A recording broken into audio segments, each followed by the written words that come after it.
Hola, muy buenas tardes a todos. Vamos a dar inicio a la sesión del día de hoy. Buenas tardes.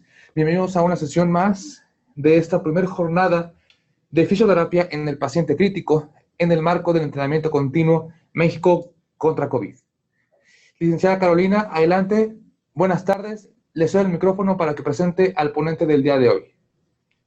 Muchas gracias, doctor. Buenas tardes. Bienvenidos a todos nuevamente. El día de hoy nos va a estar acompañando el licenciado en fisioterapia Alberto Gómez González. Él es licenciado en fisioterapia por la Universidad Autónoma de Querétaro y es experto en cuidados intensivos neonatales y del adulto, en ventilación mecánica y neurodesarrollo y estimulación. También es investigador en áreas críticas y trabaja adscrito al Hospital General de México en el área de medicina interna y la unidad de cuidados intensivos. Nos va a platicar sobre la evaluación del trabajo respiratorio en el paciente mecánicamente ventilado. Adelante, licenciado. Muchas gracias por estar aquí con nosotros. Hola, ¿qué tal? Buenas tardes. Yo agradezco la oportunidad nuevamente de estar compartiendo aquí estos temas selectos del paciente crítico aplicado a fisioterapia, ¿de acuerdo?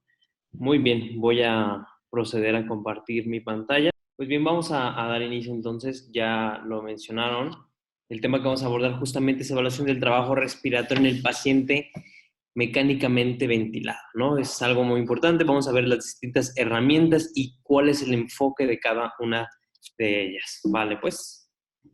Bien, entonces antes de iniciar justamente, pues tenemos que entender algunos conceptos, ¿no? Realmente entender la ventilación normal, la ventilación fisiológica, ¿no? Entonces, de manera, nosotros respiramos justamente, pues para distintas funciones. En primera instancia, pues para llevar a cabo la función de oxigenación. En segunda instancia, pues para la eliminación pues, de esos desechos, en este caso desechos respiratorios, llamémoslo así, en este caso que es el CO2, y todo con la finalidad de realizar una función importantísima y vital, que es lo que pues, realmente nos mantiene vivos, ¿no? Que todos nuestros tejidos estén perfectamente llenos de sangre, ¿no? Pero sangre llena de oxígeno. Llamamos a esto perfusión de los órganos, ¿no? Entonces, a esto le llamamos una ventilación pulmonar completamente normal y fisiológica, ¿no? En este momento todos estamos realizando esta función, ¿no? Entonces, esta ventilación pulmonar, ¿cómo sucede, no? O sea, físicamente, ¿cómo sucede? Y pues es básicamente por tres elementos principalmente, además de contar las propiedades elásticas que tiene la caja torácica, ¿no? Pero básicamente es debido a la pared torácica, que viene siendo pues la parrilla costal junto con todas las estructuras musculoesqueléticas que tenemos, ¿vale? Justamente la pleura juega un papel importantísimo, ¿vale? Y obviamente pues el parénquima pulmonar, ¿no? Entonces, gracias a que la caja torácica tiene una propiedad elástica que se distiende a cada momento y que pues está rodeada de músculos, principalmente el diafragma, entre otros, que generan una contracción muscular, eso viene impactando directamente en la línea, en la pleura, y esto va a generar una presión pleural, ¿no? Y gracias a la presión pleural, con la interacción del pulmón, es la que va a generar este cambio de presión y gracias a eso es que entra aire en nuestros pulmones, ¿no? Esto es básicamente fisiología pura del sistema respiratorio, ¿no? Entonces ya les comentaba, ¿no? Que nosotros pues tenemos distintos músculos intercostales, principalmente el diafragma, que es el músculo que más va a estar participando en la mayor parte bueno, está siempre participando en nuestro día a día, pero de vez en cuando pues les ayudan uno que otro músculo accesorio, ¿no? Los músculos abdominales tal vez en una insuficiencia respiratoria severa van a tener participación. En fin, entonces, gracias a esa actividad de estos músculos es que va a suceder este movimiento, este cambio de presión, ¿no? Entonces, gracias a que ellos se contraen, generan que esa presión intrapleural, esa presión pleural, en la inspiración se haga más negativa. Si de por sí la presión pleural ya es negativa, gracias a esa contracción muscular se hace más negativa. ¿Y qué es lo que hace a la presión alveolar? Es que se vuelva negativa.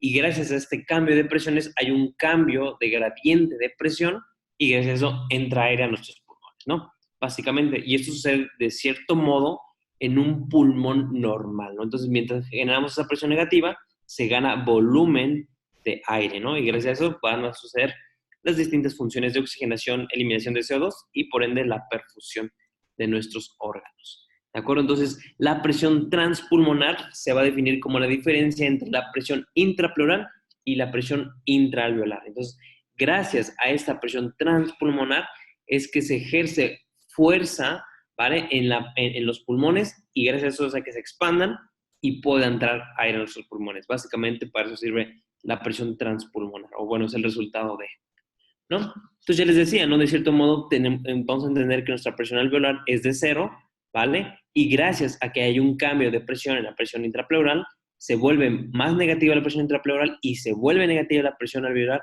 ocurre ese cambio de gradiente de presión entre nuestros alveolos o nuestros pulmones, ¿vale? Se gana aire y conforme se va abriendo los alveolos se va ganando más volumen de aire, y hasta que llega otra vez, se igualan las presiones y entonces ahora en vez de entrar aire a nuestros pulmones va hacia afuera, ¿no? Se vuelve positiva esa presión alveolar hasta volver a llegar a una presión de 0, ¿no? Esto es nuevamente fisiología para que entendamos cómo es que vamos a estar evaluando el trabajo respiratorio o cómo es que sucede la insuficiencia respiratoria y cómo es que nos vamos a dar cuenta que nuestros pacientes no se van a lastimar ellos mismos con su ventilación espontánea, ¿no? Entonces, ¿y todo para qué es esto? Pues justamente, ya les mencionaba, para que haya una perfusión, ¿no? Venga el oxígeno a nivel de la membrana alveolo capilar, ¿vale? Y se elimine dióxido de carbono a la exhalación, ¿no? Esto con la finalidad de generar la perfusión en cada uno de sus órganos, pues para sus demandas metabólicas que cada órgano va a tener, ¿no? Entonces, aquí es donde empezamos con ya conceptos justamente importantísimos para entender la insuficiencia respiratoria aguda, ¿no? Hablamos de una ventilación-perfusión de 1, ¿vale? Cuando están en equilibrio tanto la ventilación como la perfusión. Entonces, se podría decir que es adecuada ventilación para la perfusión. Entra aire y se elimina dióxido de carbono y sucede la perfusión sin ningún problema y se va a ir ese oxígeno a mis órganos sin mayor problema, ¿vale? ¿Qué pasa cuando ya empieza a haber alteraciones o un desequilibrio ventilación-perfusión? Hablamos de un desequilibrio BQ o ventilación-perfusión menos de 1 al fenómeno de shunt, que es como cortocircuito, ¿no? O sea, no se está oxigenando, no hay cambio, no se está llevando a cabo esa perfusión. Entonces, cuando estamos diciendo que hay menor ventilación para la perfusión, en este caso, nuestro vaso sanguíneo, ¿vale? Que está recogiendo la sangre, ¿vale? Y que va a eliminar el CO2 de cierto modo, no está llevando a cabo ese intercambio gaseoso, ¿no? Entonces, no se está oxigenando la sangre y se está quedando con dióxido de carbono, ¿vale? Entonces, entendemos esto muy importante en la patología del síndrome respiratorio agudo, que es justamente lo que genera el COVID-19 y lo que vamos a tratar en este tema, que a medida que tenemos mayor pulmón aireado, es gracias, de cierto modo, a que hay mayor distensibilidad, ¿de acuerdo? Y de cierto modo, de manera inversa sucede lo mismo. Menor distensibilidad, se va perdiendo pulmón aireado. Entonces, como aquí dice la frase, menor ventilación para la perfusión que se tiene, ¿vale? Luego, el otro desequilibrio de ventilación-perfusión justamente es cuando se llama +1, que estamos hablando de un espacio muerto, ¿no? Y aquí hablamos que hay mayor ventilación, o sea, de cierto modo está intacto nuestro alveolo, por llamarlo, pero no se está llevando a cabo nuestra perfusión, ¿vale? Aquí, pues, justamente hay una alteración a nivel sanguíneo, ya sea por un trombo, justamente lo que genera el COVID-19, y aún así no se está llevando a cabo esa perfusión, ¿vale? Entonces, así es como sucede justamente en la patología del síndrome respiratorio agudo, ¿no? Que justamente aquí es cuando empezamos a ver que se va a venir, en vez de estar en una normoxemia, son pacientes que nos vamos a encontrar con hipoxemia, ¿no? Y la podemos catalogar en leve, moderada, grave y muy severa, ¿no? Muy grave, ¿vale? Y para eso están justamente los criterios de Berlín, que vamos a ver a continuación, ¿no? Entonces, una vez ya entendiendo como los conceptos fisiológicos y fisiopatológicos, de cierto modo, de la ventilación normal y de la insuficiencia respiratoria, pues ahora sí vamos a ir con la patología que nos encontramos actualmente, el síndrome de estrés respiratorio agudo, que es lo que genera el COVID-19, ¿no? Pues bueno, la definición pues justamente está dada por los criterios de Berlín, establecidos ya hace bastantes años, ¿vale? Justamente se refiere a los infiltrados pulmonares de manera bilateral, ¿de acuerdo? Los pulmones están dañados de ambos lados, ¿vale? Y estos infiltrados no se tienen que estar asociados meramente a una disfunción cardíaca, ¿de acuerdo? O una sobrecarga hídrica. principalmente, ¿no? Que no podemos aislar de cierto, no estamos diciendo que el SDRA no pueda generarte una disfunción cardíaca, claro que puede, ¿no? Pero como aquí lo digo entre paréntesis, principalmente, ¿no? Y pues bueno, aquí es cuando entra el índice de Kirby, el índice PAFI, que nos va a ayudar a clasificar cómo se encuentra ese SDRA, leve, moderado, severo, o en dado caso de un método menos invasivo, que es el índice SAFI, menos de 460, ¿vale? Y esto sobre todo es cuando el paciente ya tiene una presión positiva al final de la aspiración más de 5, ¿no? Que posiblemente también se pueda incluir esta clasificación en aquellos pacientes que ya tengan cánulas nasales de alto flujo, que sabemos que también generan este efecto PIP, ¿no? Y pues bueno, tiene que ser menos de 7 días de inicio, ¿vale? Básicamente esto es la definición del SDRA, ¿vale? ¿Cómo se hace la fisiopatología del SDRA? Pues bueno, de cierto modo tiene que haber una lesión pulmonar alveolar, ¿no? Ya sea por un virus, por una bacteria, por un hongo, no importa, ¿vale? En este caso, pues nos encontramos con un virus, ¿no? El COVID-19, SARS-CoV-2, ¿no? Entonces, esto induce una lesión alveolar, ¿vale? Esto lo que va generando es un desprendimiento del epitelio bronquial, ¿vale? Va generando apoptosis de todas esas células que conforman el alveolo, neumocitos tipo 1 y tipo 2. Eso hace que estos empiecen a morir, por ende se pongan en disfunción ese líquido surfactante y por ende hay un colapso alveolar, se secreten marcadores inflamatorios y esto empiece una cadena inflamatoria que no se pueda romper de cierto modo, que sea difícil de romper, ¿no? Hay inactivación del surfactante, daño epitelial, formación de tejido conectivo, que justamente es lo que generan los pacientes con COVID grave, ¿no? Esta fibrosis pulmonar al final de una lesión pulmonar, ¿no? ¿Qué más va a generar? Pues esa lesión endotelial va a generar un desequilibrio entre la anticoagulación y la procoagulación, va a generar edema, ¿de acuerdo? Va a generar contracción en el endotelio y por ende esas células endoteliales ya no va a haber una continuidad y por ende va a generar mayor edema, ¿vale? Y no solamente edema, qué bueno fuera que no hace entrar agua, ¿no? Sino que también se empiezan a fugar células hacia el intersticio y también hacia el alveolo, ¿de acuerdo? Entonces se genera un edema intersticial en los primeros estadios, pero después termina siendo un edema alveolar, ¿no? Y esto es una cadena y un cuento de nunca acabar, ¿no? Es un círculo vicioso que no se rompe por una inflamación o por este estado proinflamatorio, ¿no? Entonces, por eso se dice que una de las principales características del SDRA es que tiene un incremento de la permeabilidad alveolo-capilar, por eso tienen edema y por eso vemos esas placas, esas placas de radiografías, esas tomografías, esos ultrasonidos pulmonares tan horribles, ¿de acuerdo? ¿Por qué? Porque tienen líquidos, tienen proteínas, pero no solamente eso, les digo, tiene también células que van a generar esa reacción inflamatoria, ¿no? Neutrófilos y hasta incluso glóbulos rojos, ¿no? Entonces, básicamente, esta es la fisiopatología del SDR. Entonces, genera daño alveolar difuso, daño de epitelio alveolar y daño del endotelio pulmonar. ¿De acuerdo? Entonces, gracias a que hay estos 3 tipos de lesiones, es que se genera de un alveolo que está completamente aireado a un alveolo completamente lleno de agua, o sea, edema alveolar. Entonces, desde ahí va mal la cosa. ¿Vale? Entonces, esto de cierto modo es una afección de la perfusión, ¿vale? Es lo que les platicaba. Ese desajuste de la ventilación y la perfusión, ¿vale? Genera un aumento del espacio muerto pulmonar.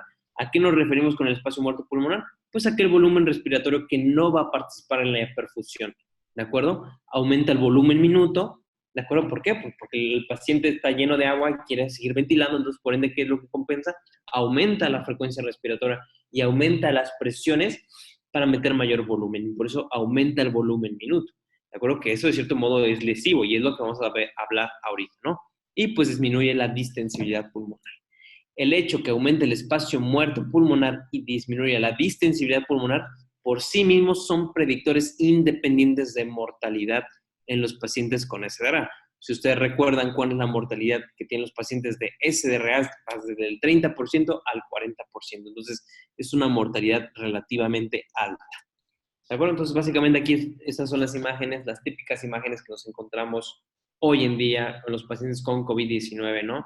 Esas tomografías en las cuales vemos el remanente de pulmón, el baby lung, justamente las zonas ventrales que aún están poco aireadas, mientras que las zonas dorsales están consolidadas con esos infiltrados de tipo vidrio de lustrado, Vemos placas en las cuales, pues, lo que les comento, queda el baby long, ¿de acuerdo? Y pues hacemos ultrasonidos pulmonares, pues obviamente nos vamos a encontrar con múltiples líneas B, que ya no solamente van a ser líneas B intersticiales, sino van a ser líneas B coalescentes, ¿verdad? Están tan juntas que se vuelven líneas gruesas que corresponden a un edema alveolar, ¿no?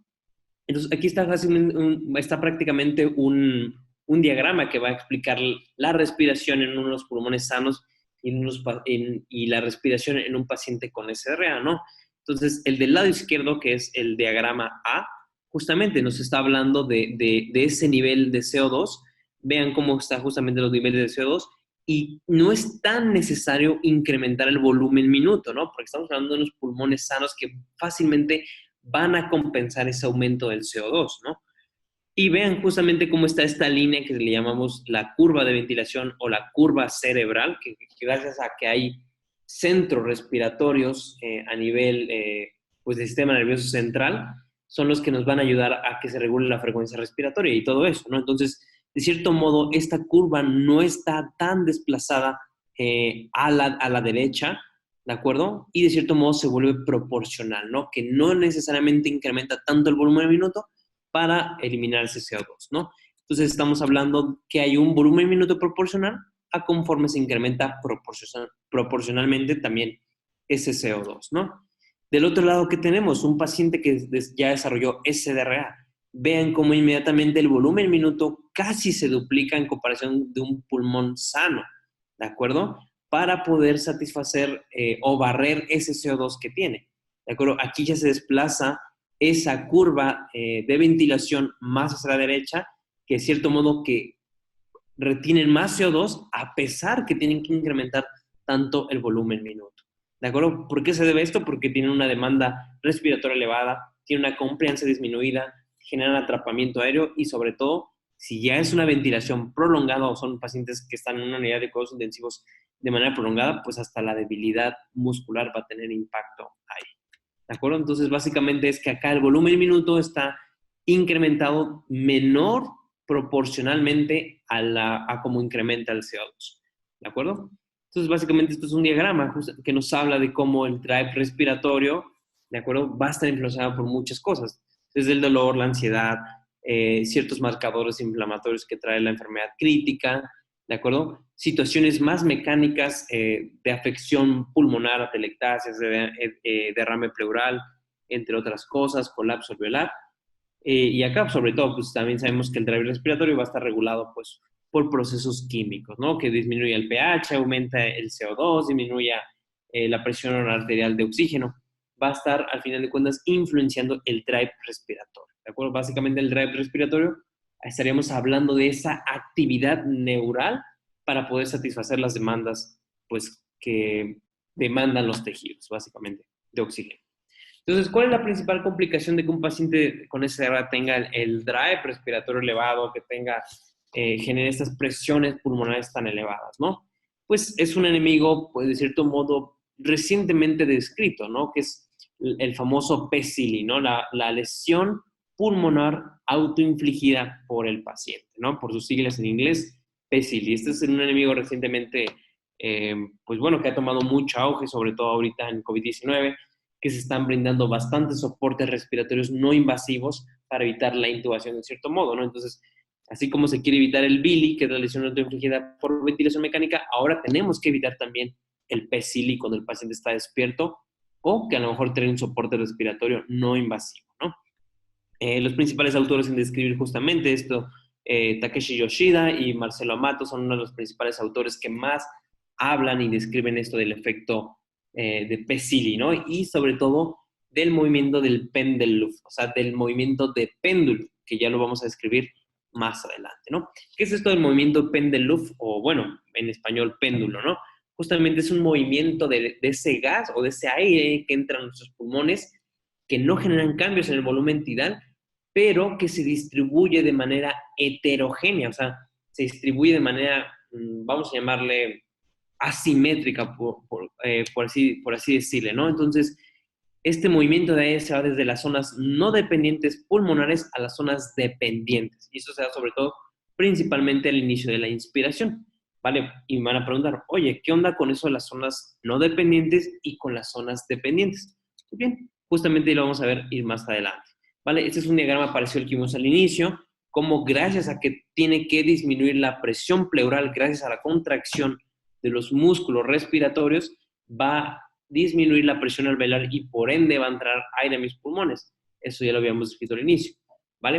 Entonces aquí tenemos un diagrama en el cual tenemos unos pulmones sanos, ¿vale? Y acá tenemos un diafragma, ¿no? Entonces, cuando el diafragma se contrae, pues lo que va a generar es un cambio de presión. Entonces vuelve más negativa esa presión pleural y por ende puede entrar aire a mis pulmones, consecuentemente que disminuye la presión alveolar, ¿no? Entonces, un pulmón sano genera una distribución del aire completamente homogénea, tanto a nivel ventral, a nivel dorsal, zonas más craneales, zonas más caudales. Es una distribución de aire completamente homogéneo en un pulmón sano, ¿de acuerdo? Entonces, aquí es cuando viene la parte de las zonas dependientes y no dependientes. Y esto de las zonas dependientes y no dependientes toma mayor auge en el SDRA o cuando ya hay una lesión pulmonar. Básicamente las zonas no dependientes son las zonas más ventrales, o sea, más anteriores del tórax, y las zonas dependientes son las más dorsales, o sea, más posteriores. ¿De acuerdo? Entonces, ¿qué pasa cuando yo tengo ya una patología pulmonar? Aquí sí me tiene que dar mucha importancia esas zonas no dependientes y las dependientes. Básicamente las no dependientes se comportan como un fluido, mientras que las dependientes son como más como rocas, ¿no? O sea, hay una distribución mucho menor, ¿no? Entonces, esto ya traspolado más a un caso real, estamos refiriéndonos justamente al baby lung, ¿no?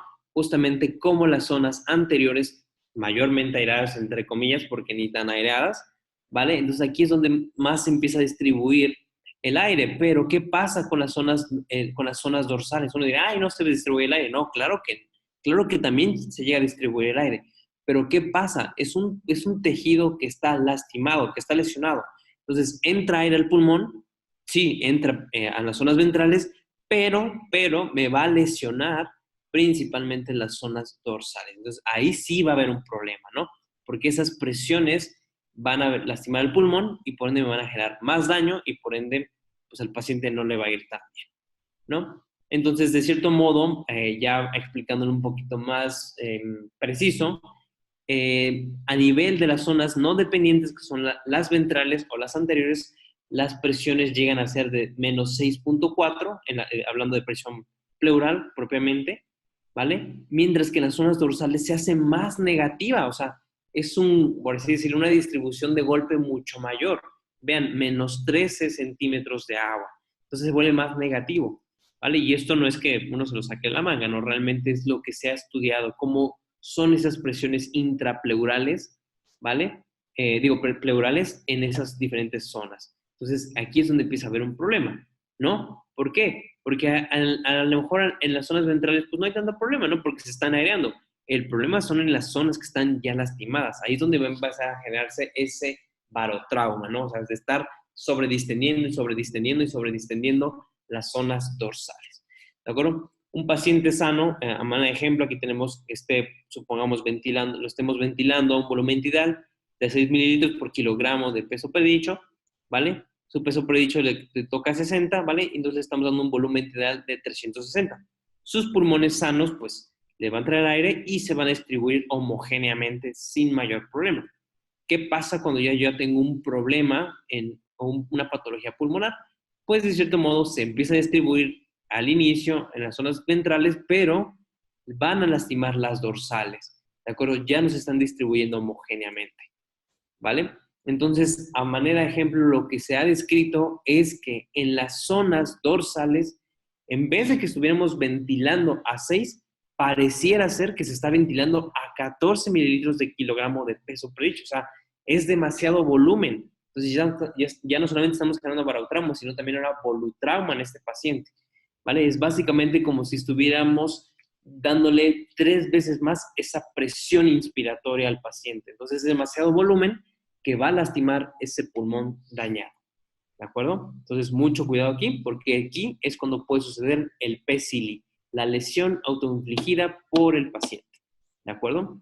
Entonces, hay que mencionar que entre más atelectaseado un pulmón, más consolidado, pues obviamente no va a estar aireado, no va a entrar homogéneamente ese aire ahí y por ende se va a lastimar más. Entonces, las atelectasias se van a dar más en las zonas dependientes, o sea, en las zonas dorsales, como les he estado diciendo en estos minutos, y más cercanas al diafragma. ¿De acuerdo? Por ejemplo, vean esta tomografía de tórax. Evidentemente, pues es un paciente que parece ser que ya no tiene pulmones, ¿de acuerdo? Entonces, vean cómo en las zonas dorsales las dependientes son mayormente consolidadas, ¿no? Que básicamente tampoco ya no le queda mucho pulmón al paciente, ¿no? Es un paciente de COVID-19 que evidentemente tuvo que ser manejado con membrana extracorpórea, ¿no? Ya Miguel Ángel en la primera charla ya habló del manejo de fisioterapia en ECMO, ¿no? Que bueno, eso fue otro tema básicamente. Entonces, a mayor contracción, pues obviamente el paciente se va a lastimar más, mayor daño va a haber en esos pulmones. Entonces, no le estoy dando ningún beneficio al paciente. ¿De acuerdo? Entonces, aquí está más o menos un diagrama explicado de cómo cuando yo no cuido la ventilación espontánea en un paciente despierto, en un paciente que tiene una lesión pulmonar o que tiene una insuficiencia respiratoria. Son pacientes que tienen un drive respiratorio elevado por la misma hipoxemia, por un edema alveolar, ¿de acuerdo? La compliance está disminuida, inflamación, agitación, ¿de acuerdo? Hay una heterogeneidad en ese pulmón, ¿de acuerdo? Ya lo habíamos hablado, zonas dependientes y no dependientes, satelectasia en más las zonas dorsales y cercanas al diafragma, ¿de acuerdo? Esto que genera que aumente el trabajo respiratorio, ¿de acuerdo? Que no haya una distribución homogénea de ese pulmón propiamente, ¿de acuerdo? Ocurre el fenómeno de Pendelluff, de péndulo, que lesiona las zonas dorsales, ¿de acuerdo? Es lo mismo acá, esa presión transpulmonar, cómo va a venir a afectar al paciente. Aumenta el volumen tidal, aumenta la frecuencia respiratoria, ¿de acuerdo? Aumenta el volumen tidal a nivel dorsal, es como le decía, es como si se ventilara más el pulmón dorsal, pero con el mismo volumen, ¿de acuerdo? Y pues al final de cuentas, esto es lo que va a suceder, ¿no? Volutrauma, barotrauma y atelectrauma, ¿no? Entonces, esto es básicamente el PCLI, lesión pulmonar autoinfligida por el paciente. Entonces, sí está bien tener un paciente con ventilación mecánica despierto, es lo que principalmente a los fisioterapeutas nos encanta más, que el paciente esté despierto. ¿Para qué? Para trabajarlo, pero hay que saber cuándo y de qué manera, ¿vale? Entonces, situaciones que aumenten el drive respiratorio, pues alteraciones del intercambio gaseoso, acidosis metabólica, inflamación, fiebre y agitación, ¿no? Que es básicamente todo esto lo que va a afectar nuestros centros respiratorios y va a aumentar el trabajo respiratorio, consecuentemente que aumenta el drive respiratorio, ¿vale? ¿Para qué? Pues para satisfacer las demandas metabólicas que tiene este paciente, ¿no? Gracias al consumo de oxígeno. Entonces, mayor severidad nos está hablando que va a haber un mayor esfuerzo respiratorio, ¿de acuerdo? Mayor severidad, mayor lesión autoinfligida y por ende mayor mortalidad, ¿vale? Entonces, aquí ya viene la pregunta, o sea, ¿para qué vamos a evaluar entonces el trabajo respiratorio? Es evidentemente que la respuesta, pues ya la deben saber ustedes por todo lo que les he hablado, cuando hay una ventilación espontánea, pero que es injuriosa, o sea, que genera daño, ¿no? Que no es benéfica para el paciente, entonces por eso es importante evaluarlo, ¿no? Y antes de empezar a contestar eso, quiero hacer una aclaración que drive respiratorio no es lo mismo a trabajo respiratorio. Hablar de drive respiratorio solamente estamos hablando de ese impulso nervioso que evocan nuestros centros respiratorios una vez que hay una señalización o hay esa señalización sensorial sensitiva de decir, hey, necesito aumentar mi trabajo respiratorio. Entonces, en ese caso, entra el drive respiratorio y por ende, o consecuentemente, va a suceder un trabajo respiratorio. Entonces, son cosas que están relacionadas, pero que no son lo mismo. Y básicamente, el trabajo respiratorio, estamos hablando solamente el trabajo de los músculos o del sistema respiratorio para satisfacer el consumo de oxígeno, pues que va a requerir el paciente, ¿vale? Básicamente eso estamos hablando de trabajo respiratorio, que es lo que más vamos a estar evaluando a la cabecera del paciente, el trabajo respiratorio más que su drive respiratorio, ¿no? Entonces, ¿para qué me va a servir el monitorizar ese trabajo respiratorio? En primera instancia es un monitoreo, ¿no? ¿Por qué? me va a permitir seleccionar el soporte respiratorio adecuado para mi paciente y sobre todo si no lo han intubado al paciente, a saber si le queda bien una mascarilla reservorio, unas puntas nasales o unas cánulas nasales de alto flujo o ventilación mecánica no invasiva. Para eso me va a servir, ¿no? Ahora, si ya le di un X soporte respiratorio, ahora tengo que ajustarlo, ¿de acuerdo? A lo que me pida el paciente para mantener un confort y que no aumente tanto su trabajo respiratorio y por ende se dañe los pulmones a sí mismo, ¿no? Identificar quién me va a fracasar ese soporte o quién no está apto para mantener una ventilación espontánea. Y también, pues, para saber a quién o cómo le vamos a dar rehabilitación, ¿no? Para progresión, claro que sí, sobre todo para desescalonar o desescalar el soporte. O sea, si ya el paciente estaba intubado, pues ahora lo tengo que despertar. Ya está despierto, ahora tengo que tratarlo de extubar y así sucesivamente desescalar el soporte respiratorio. Me ayuda también para evaluar el winning de ese soporte respiratorio, ya sea invasivo o no invasivo, y también va a ayudar para progresar la rehabilitación, ¿no? En cuanto a prevención, ¿de qué? Pues PECILI, de Billy y de ventilación mecánica prolongada. Para eso me va a servir evaluar el trabajo respiratorio, ¿vale? Ahora, ¿cómo evaluamos el trabajo respiratorio? Que es justamente lo principal que vamos a tratar, pues, en esta charla, ¿no? Y lo primero que quieran, digo, más bien lo primero que quiero que se lleven a casa, que se lleven a sus hospitales, es que jamás, jamás, jamás se separen de la clínica. ¿Por qué? La clínica es lo más fácil, lo más accesible, lo que todo el mundo tenemos y lo que siempre va a predominar en una decisión a la cabecera del paciente, la clínica. ¿De acuerdo? Nada le va a ¿cómo decirlo? Nada le va a ganar a esto, ¿no? Entonces, cuando hablamos de clínica, ¿a qué nos estamos refiriendo? Pues justamente a estas indicaciones respiratorias, de que el paciente pues, tiene el trabajo respiratorio aumentado, ¿no? La disnea, ¿no? Que el paciente pues, lo veamos con frecuencias respiratorias bastante elevadas, ¿vale? Que el mismo paciente no lo refiera, ¿de acuerdo? Que le está faltando el aire, ¿no? Entonces, la disnea lo va a llevar a una fatiga muscular y una fatiga muscular lo va a llevar a que retenga más CO2 y ya nos vamos a salir de metas de protección pulmonar, ¿de acuerdo? Que el paciente presente cianosis, que presente aleteo nasal, tiraje intercostal, subsifoideo o de esternocleidomastoideo, ¿de acuerdo? Y disociación tóraco-abdominal, o sea, una respiración paradójica. Estos sencillos signos, que tan solo por pura observación lo puede hacer cualquier persona, son suficientes para decir, este paciente no está listo y se está lastimando los pulmones. Así de sencillo, sin mayor herramientas, ¿de acuerdo? Aleteo nasal, que empiece a utilizar músculos accesorios, esternocleidomastoideo, músculos intercostales, que haya tiraje subsifoideo, etc. Que tenga cianosis periférica, ¿vale? En el caso de los bebés, pues bueno, obviamente se ve más marcado esa disociación tóraco-abdominal, pero también en los adultos se llega a ver, ¿no? Cuando la insuficiencia respiratoria es muy, muy severa y muy marcada, ¿no? Por ejemplo, aquí tenemos este paciente, ¿no? Evidentemente, ven el trabajo respiratorio que tiene elevadísimo, ¿no? Ven, fácilmente está respirando más de 30 respiraciones por minuto, ¿vale? ¿Qué pasa si a ese paciente yo no le doy un soporte respiratorio adecuado? O sobre todo si ya tiene criterios de intubación porque estás con un soporte respiratorio no invasivo, si yo me tardo con ese paciente, ¿qué va a pasar? Pues ese trabajo respiratorio, de cierto modo que está aumentado, va a empezar a disminuir, pero no porque haya mejorado, más bien porque está fatigado, ¿ok? ¿Quién se fatiga? Pues los músculos accesorios, ¿de acuerdo? O sea, el diafragma ya no está participando al 100%, sino que ya está utilizando otros músculos que son insuficientes. Entonces, son claras estrategias, o más bien claras indicaciones de que este paciente tiene que tener un soporte respiratorio invasivo, pues obviamente pues porque tiene un síndrome respiratorio agudo severo, ¿no?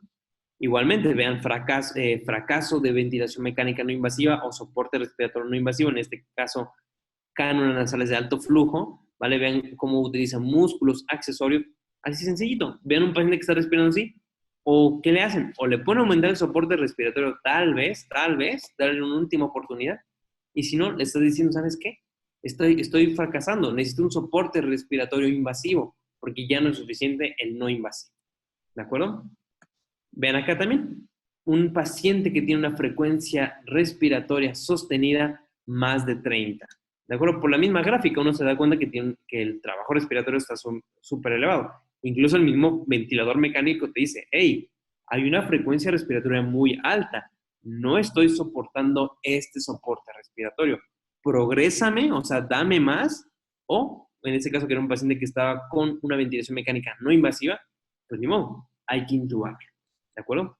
Nuevamente aquí, vean, aquí tenemos un paciente que está respirando con frecuencia respiratoria de 40, ¿de acuerdo? Entonces también no es un soporte respiratorio adecuado, ¿vale? Entonces, de cierto modo, esto es tan sencillo, observar a alguien, pero bueno, gracias a varios autores han sumado todos estos principales signos, ¿vale? Y gracias a eso sucede o crearon esta escala, que es la escala WOP o de trabajo respiratorio. Y vean, es por pura observación y a lo mejor palpación, ¿no? Entonces, vean, el paciente tiene una frecuencia respiratoria más de 30, ya le doy 4 puntos. Y más de 4 puntos ya es indicación de intubar al paciente, ¿no?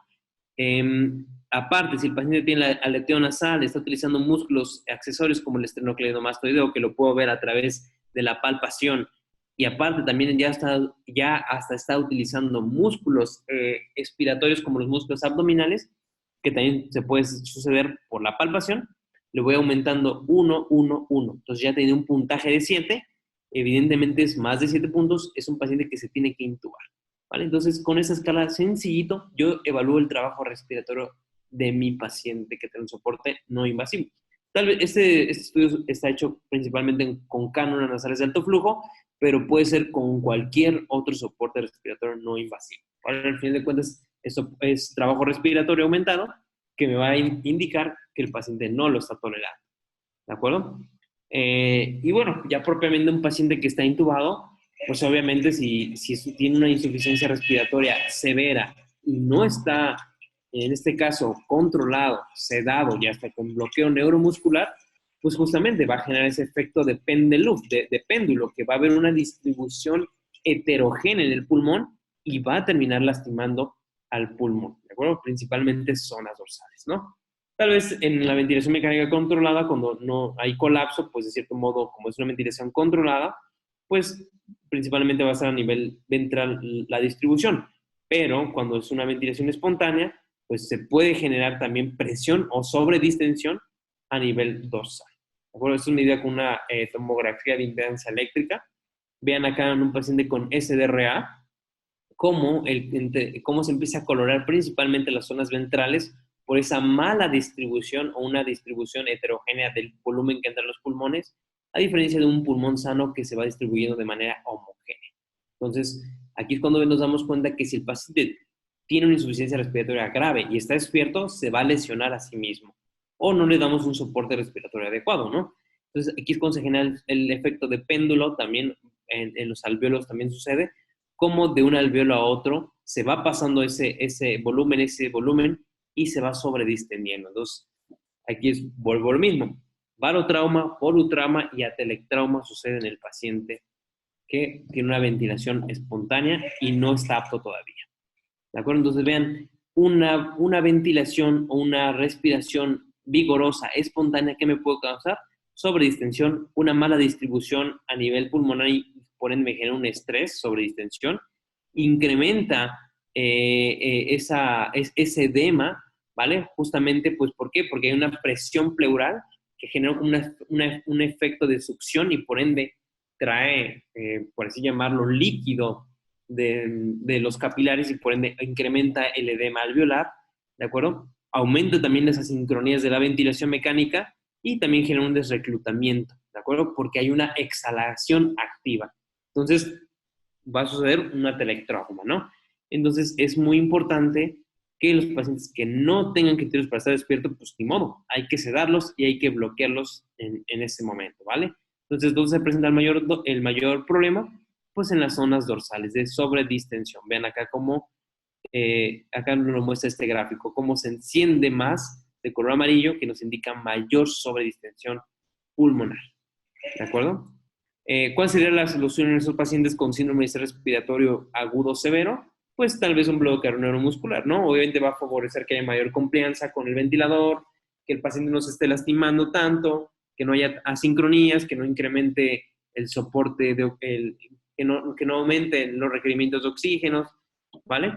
Pero pues de cierto modo a los fisioterapeutas es algo que nos preocuparía, pero pues bueno, se necesita y ahora sí con la pena, pues la debilidad del paciente en estado crítico, que aumente la sedación y por ende la ventilación mecánica prolongada, ¿no?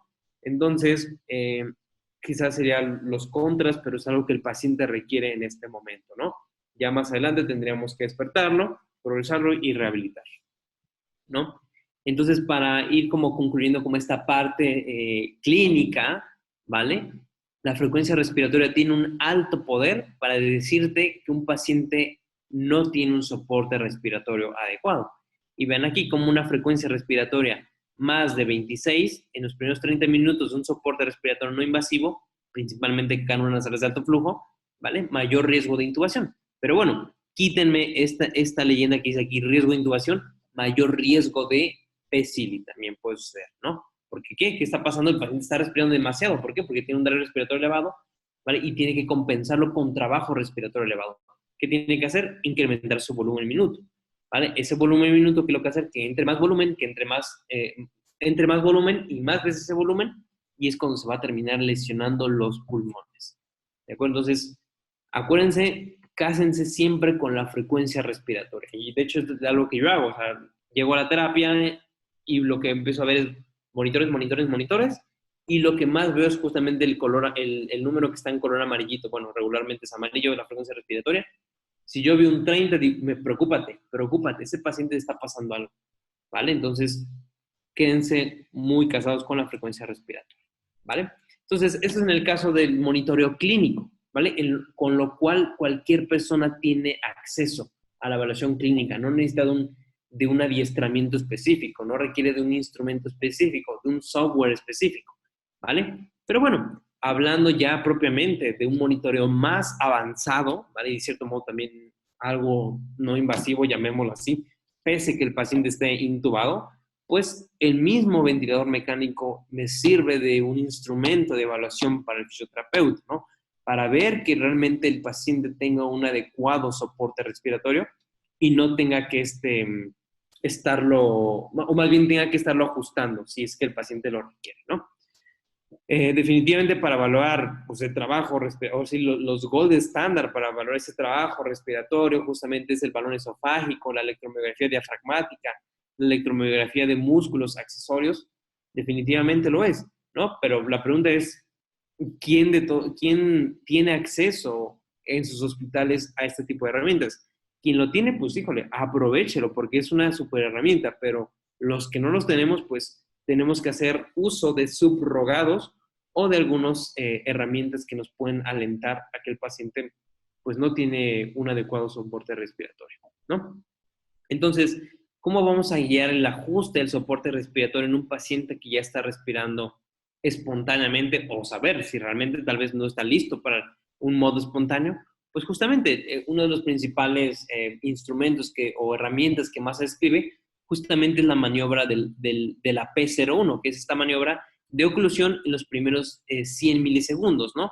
Que de cierto modo es una oración, es un subrogado, por ahí llaman los autores del drive respiratorio, que de cierto modo es algo imposible medir el drive respiratorio, pero es un subrogado, ¿vale? ¿Qué es esto de la P01? Estamos hablando como de la conducción o qué tanto es esa velocidad de conducción desde el centro respiratorio del paciente hasta los músculos respiratorios, ¿vale? Y es básicamente esa deflexión negativa, ¿vale? En esos primeros 100 milisegundos. Y aquí quiero que quede algo claro, que entre más vertical se vuelva esta línea, es mayor incrementado el trabajo respiratorio. Entonces, entre más vertical, preocúpense más. ¿Por qué? Porque quiere decir que en menos tiempo genera mayor presión negativa. Y mayor presión negativa, acuérdense que puede generar lo que habíamos hecho del PCILI, ¿no? Entonces, entre más horizontal, pues de cierto modo es mucho mejor para el paciente. Entonces, ¿cuáles son los puntos de corte para la P01? Pues algunos autores marcan que es de 1 a 3.5. Pero bueno, idealmente se quiere que el paciente tenga de 3. De 3 es suficiente y nos podemos dar por bien servidos. Otros autores dicen con que esté menos de 6 es una insuficiencia respiratoria no marcada. ¿De acuerdo? Pero bueno, es unos puntos de corte que van a estar variando y es importante pues llegar a un acuerdo, ¿no? Aquí tenemos justamente un video de cómo se evalúa la P01. Se requiere pues, prácticamente de un software específico que tenga nuestro ventilador, ¿vale? Entonces, ven, aquí está la maniobra de P01, la inicio ahí, y lo que hace el ventilador es medirla, ¿no? En este caso tiene una P01 de menos 2.6, la vuelvo a hacer una medición porque puede variar entre medición y medición, 2.8, ¿vale? Entonces está cercana al 3. Y anteriormente ya le habíamos medido a este paciente que tiene 3.3. Tal vez lo que puedo hacer es hacer una sumatoria entre las tres mediciones y sacar un promedio y ver cómo está el paciente. ¿De acuerdo? Entonces, la idea es que no esté incrementada más de 3.5 o, si son un poquito más extremistas, más de 6. Si está más de 6, quiere decir que el paciente tiene un drive respiratorio elevado, le llaman así, ¿no? Pero simplemente es que el paciente demanda mayor trabajo respiratorio. Entonces, quiere decir que a lo mejor en ese momento o no le estamos dando una presión soporte adecuada, ¿vale? O a lo mejor el paciente no está listo para estar en un modo espontáneo, ¿de acuerdo? Aquí tenemos otro paciente justamente, vean, maniobra de P01, ¿vale? Menos 1.2, ¿vale? Menos 1.5. Y la última medición es menos 1.5 igual. Podría hacer una medición, una sumatoria de estos tres resultados, hacer un promedio. Básicamente en este paciente está muy disminuido, yo lo llamaría que está disminuido esta P01. Entonces, ¿qué habríamos que hacer con este paciente? Despertarlo. Hay que despertarlo más y hay que darle rehabilitación muchísimo más. Y vean, la frecuencia respiratoria, básicamente la frecuencia respiratoria no se ve elevada, ¿de acuerdo? Si vemos también la curva de flujo, vean, no está tan tan convexa que me indique que el paciente demanda mucho flujo, ¿no? Está realmente recta. Entonces, básicamente, es un paciente que sí puede estar despierto, pero hay que estarlo rehabilitando y todavía más disminuir la sedación para que esté más despierto este paciente. ¿De acuerdo? Entonces, esa es una de las principales herramientas que tenemos, la P01. Luego, recientemente se han descrito otras maniobras que también hablamos de oclusión, ¿vale? Y hablamos específicamente de la famosa Delta POC, que es justamente la presión de deflexión durante la oclusión. Para esto tenemos que hacer una pausa expiratoria, ¿vale? Y es una manera, o es una herramienta no invasiva para monitorizar justamente cómo está esa contracción que hace mi paciente, esa contracción muscular, y ver si el paciente realmente tiene un adecuado soporte respiratorio o no. ¿Vale? Entonces, ¿cuál es la Delta POC? A diferencia de la P01, que se hacía una medición en los primeros 10 milisegundos, ¿no? Acá simplemente vemos cuál es la presión negativa que mayor genera el paciente, ¿no? Básicamente esto es la Delta POC, ¿vale? Medido con una pausa expiratoria. ¿De acuerdo? Aquí tenemos un video de cómo medir la Delta POC, justamente, ¿vale? Ahí se llevó a cabo una maniobra de pausa expiratoria y la medimos, ¿no? En este caso, este paciente genera una presión negativa de menos 20, ¿vale? Este paciente tiene programado, voy a ver si acá aparece.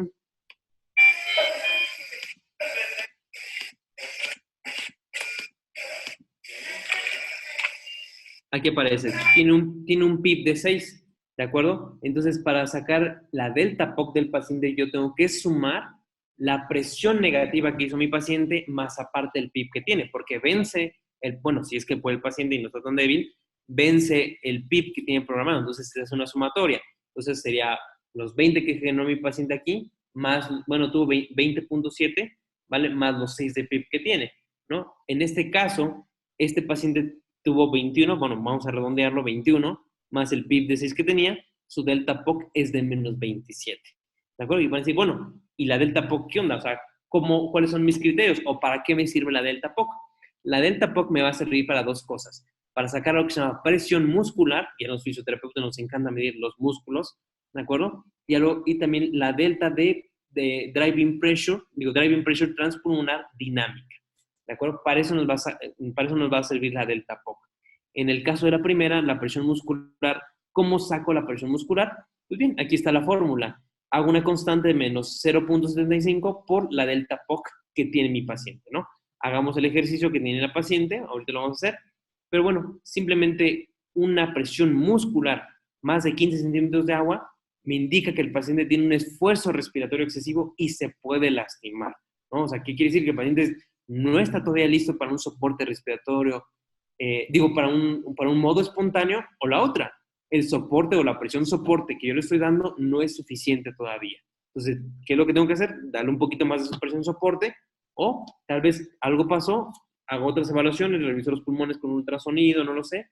A lo mejor el paciente empezó a desarrollar mayor consolidación, hizo más edema alveolar y por eso es que tiene un trabajo respiratorio elevado. Entonces, primero corrijo la causa y ya luego veo cuándo puedo pasar otra vez a modo espontáneo a mi paciente otra vez.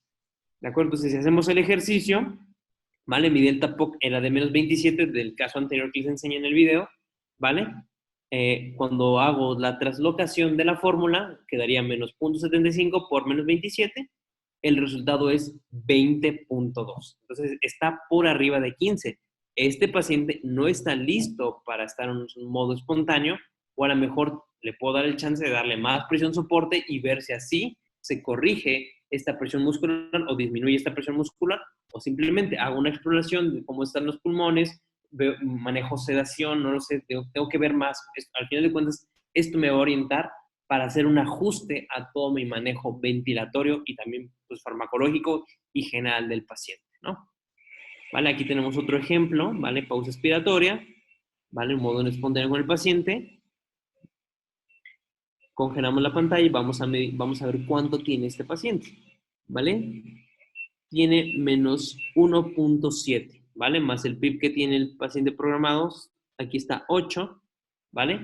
Básicamente, pues tendremos acá, su delta POC viene siendo como de menos 9.7, ¿vale? Y cuando hago la fórmula de presión muscular, que es menos 0.75 por la delta POC, en este caso por 9.7, hago la fórmula y me sale 7.7 centímetros de agua. Este paciente está bien, ¿vale? Y vean, si también vamos juntando todas las herramientas que hemos visto, bien la frecuencia respiratoria que trae. 16, está perfecto este paciente. O sea, no le está faltando soporte respiratorio a mi paciente. Entonces, así lo puedo mantener despierto y es un paciente que obviamente es súper candidato para hacer rehabilitación, ¿no? Entonces, obviamente también puedo hacer estas mediciones durante la movilización temprana, ¿no? ¿Y qué pasa? Si aumenta la presión muscular, pues quiere decir que a lo mejor o yo me estoy pasando de lanza con el paciente y le estoy poniendo una carga excesiva de entrenamiento, ¿vale? Puede ser, o a lo mejor el paciente pues no está listo todavía, ¿vale? Pero al final de cuentas vamos haciendo un conjunto de herramientas, ¿no? Al final de cuentas no se queden con una sola, sino que combinen, ¿vale? Acá tenemos un último caso de delta POC para ver cómo está este paciente, ¿vale? Hacemos la maniobra de pausa expiratoria, congelamos y vamos a ver cuánto tiene, ¿vale? Menos 20.4, ¿vale? Y este paciente tenía PIB de 6, menos 26, ¿de acuerdo? Si sacamos la presión muscular es de 19.8. Es un paciente que, bueno, les platico un poquito este caso, es un paciente que tenía afección del diafragma, un diafragma muy atrofiado y por ende utilizaba otros músculos accesorios. Entonces, ¿cuál es la solución de esto? Pues de cierto modo, no tanto volverlo a sedar, ¿no? Porque también la sedación hace daño, ¿vale? Ahora, tampoco quiero que se queden con esa idea, mira, tiene una presión muscular muy elevada, hay que volver a sedar al paciente. No, primero solucionen la causa que está llevando a que el paciente tenga un trabajo respiratorio tan elevado y después vemos, tal vez definitivamente, no tiene que tener para estar en espontáneo, pues evidentemente hay que sedarlo y pues dar el respectivo manejo farmacológico, ¿no? Tal vez se sobreinfectó al paciente, no lo sabemos. O en este caso, tuvimos que insonar al paciente y evidentemente el diafragma se movía menos de 1 centímetro de manera bilateral. Y veíamos los músculos paraesternales y intercostales y estaban elevadísimos del trabajo. Entonces, ¿qué es lo que estaba pasando? El paciente desarrolló una atrofia diafragmática y utilizaba más músculos accesorios. Y por ende, son músculos que son insuficientes y tienen que generar demasiada contracción para dar este soporte respiratorio, ¿no? Entonces, aquí es cuando les digo, vean cómo teniendo herramientas vamos llevando como a una conclusión y la solución, ¿cuál es? Pues al paciente pues fortalecerlo, darle rehabilitación de manera constante, ¿vale? Y pues bueno, si el paciente manifestaba que aumentaba el trabajo respiratorio, aumentaba la frecuencia respiratoria, empezaba a saturar, pues ni modo, lo pasamos de cierto modo a un modo asisto control, ¿no? De cierto, para que el paciente pues poco a poco otra vez lo lleváramos al modo espontáneo, ¿vale? Acá tenemos otra maniobra, ¿de acuerdo? Vamos a ver cuánto tiene este paciente. Menos 3 y PIP de 8, ¿de acuerdo? Entonces, si le hagamos la presión muscular, tiene una presión muscular de 8.25. Entonces, es un paciente que está excelente y hay que seguirle dando rehabilitación, ¿vale? Entonces, para eso nos sirve la delta POC, para sacar la presión muscular. Pero como también les mencionaba, la delta POC también nos ayuda a ver la driving pressure dinámica, ¿vale? Entonces, aquí, ¿qué es lo que hacemos justamente? O cómo sacamos esta medición, pues bien, también es a través de una fórmula. Pero bueno, básicamente esto de la driving pressure transpulmonar dinámica es justamente, es lo que sucede en la diferencia de estas dos presiones, ¿no? Que es justamente considerar la delta POC y la driving pressure transpulmonar. Entonces, esta es la fórmula, justamente, ¿no? Tengo que sacar esa diferencia o ese delta de presión de vía aérea menos 0.66 por la delta POC que tiene mi paciente, ¿no? Entonces, si ya saqué la delta POC, solamente hago el resto de la operación y ya. Entonces, cuando esta driving pressure está más elevada o más de 20, obviamente me habla de un esfuerzo excesivo, ¿vale?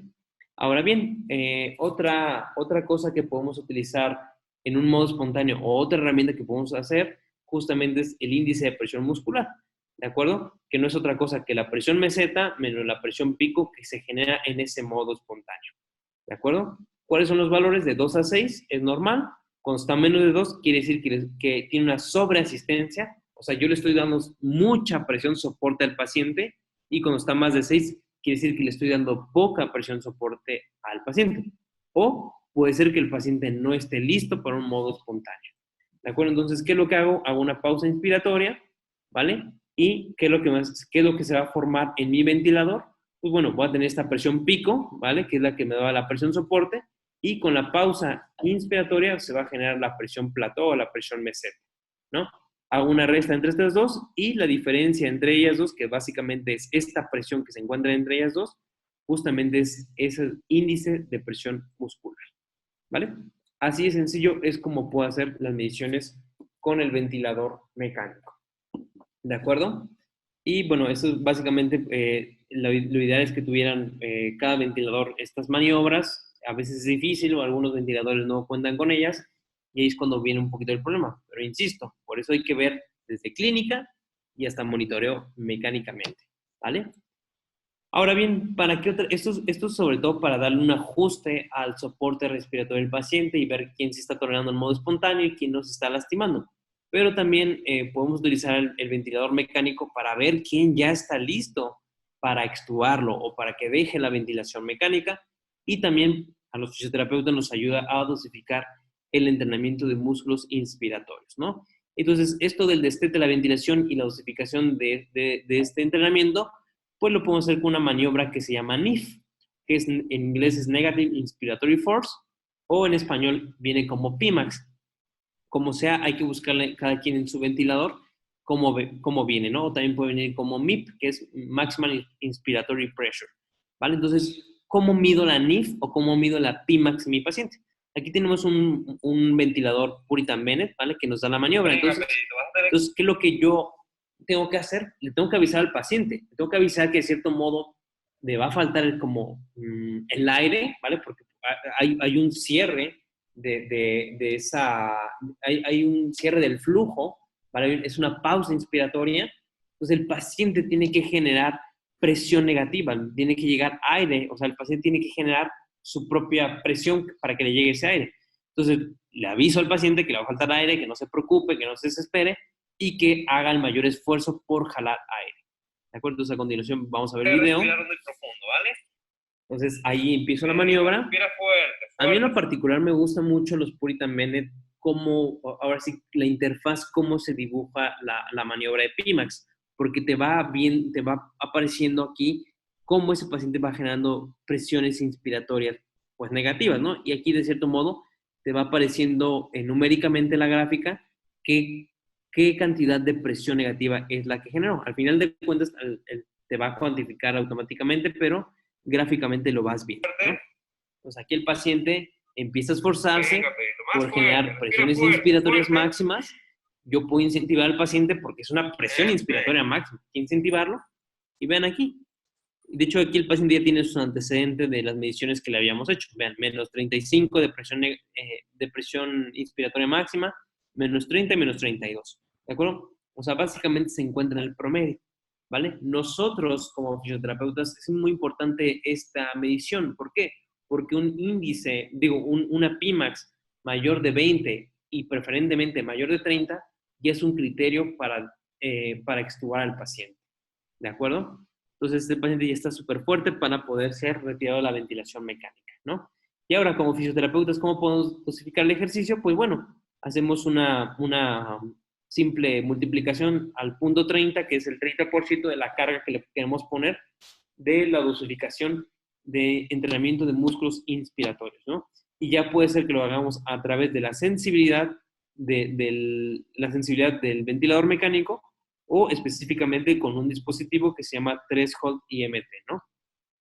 Entonces, aquí este paciente tiene una Primax menos de 32 y por ende ya es un criterio para destete y que ese músculo diafragma y esos músculos inspiratorios están intactos, no están atrofiados, ¿no? Vean, acá tenemos otro paciente que le estamos evaluando la NIF también. Por eso les digo, es importante que cada quien conozca su ventilador mecánico. Vayan a sus ventiladores y empiecen a explorar todas las herramientas que tengan, ¿no? Entonces, aquí este MinDrive la trae justamente en un menú específico que se llama herramientas, ¿no? Entonces, ven ahí, entro al menú de herramientas, está la NIF y lo hago de manera manual, ¿no? Entonces, al paciente, pues obviamente ya le avisé que tiene que esforzarse por generar presión negativa, ¿no?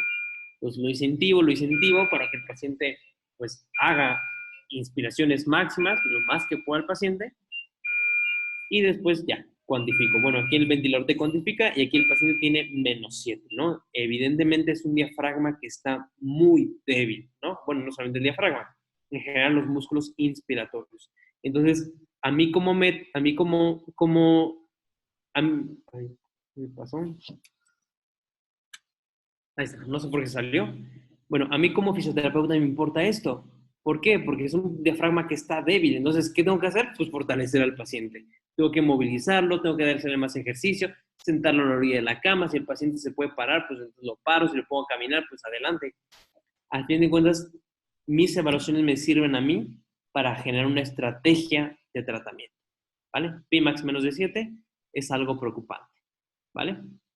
Acá tenemos otra manera y ya hablando, en los dos casos anteriores fue más como para evaluación, pues como de destete, ¿no? De la ventilación mecánica.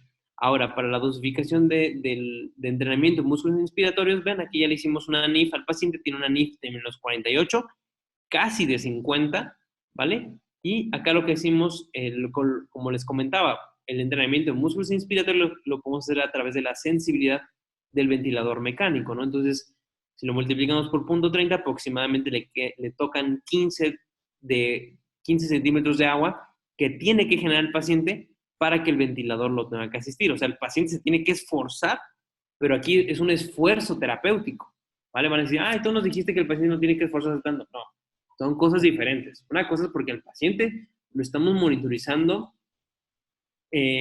con un soporte, le estamos dando puro soporte y ver que no se canse demasiado o que haga tanto trabajo respiratorio, ¿no? Acá hay un paciente que evidentemente tolera el soporte respiratorio con un trigger normal, obviamente, sin trabajo respiratorio elevado y aparte le estamos poniendo, ahora sí, una carga de trabajo porque lo estamos entrenando. Son cosas completamente diferentes, así que no se me vayan a confundir. ¿Vale? Entonces, ven, aquí le ponemos un trigger de 15, van a decir, no manches, ¿cómo en 15? Pues sí, es una manera de entrenar los músculos inspiratorios, ¿no? Y voy a explorar, vean, los signos vitales, una frecuencia de 105, saturación de 97 y frecuencia respiratoria de 28. O sea, es un paciente que está tolerando la carga de trabajo sin mayor problema. Acá tengo otro paciente que también está bajo ventilación mecánica y masiva, que está llevando entrenamiento de músculos inspiratorios, ¿vale? Ya se le hizo la medición de la NIF, evidentemente, y él le toca un trigger de menos 12 para que se pueda esforzar, ¿vale? Y pueda trabajar los músculos.